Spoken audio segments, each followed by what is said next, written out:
August the 29th.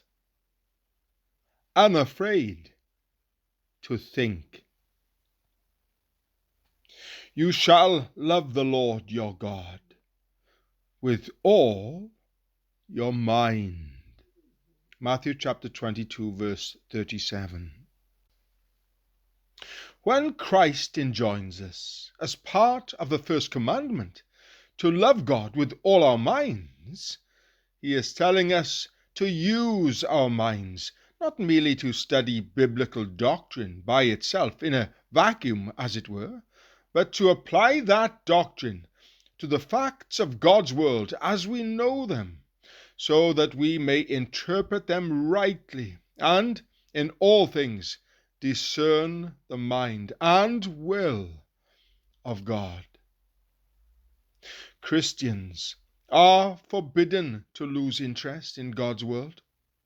The biblical faith is given to us not merely to show us how to secure heaven, but also to provide us with the principles of creative and imaginative living here and now. We are to use the minds he gave us in applying revealed truth to the whole of life, in order that all may be sanctified. We are certainly to be detached from the world, in the sense that we are not to regard it as our true home, nor to look to it for our true reward. That is the genuine Christian otherworldliness of the person who can say, "For me to live is Christ." Philippians chapter 1, verse 21. But equally, we must not turn our backs on the world and lose interest in it. God cares about it, and so must we. This will mean being prepared to think about the pressing problems of our time.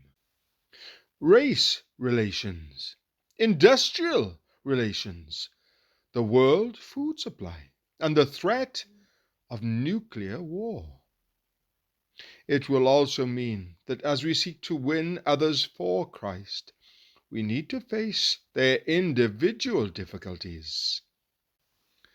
Christian witness involves more than throwing clumps of pre-arranged texts at unbelieving heads.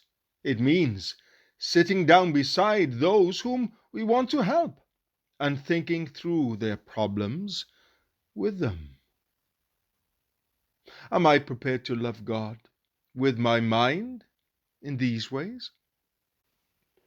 Lord, make me both unafraid to think and concerned and involved enough to do so.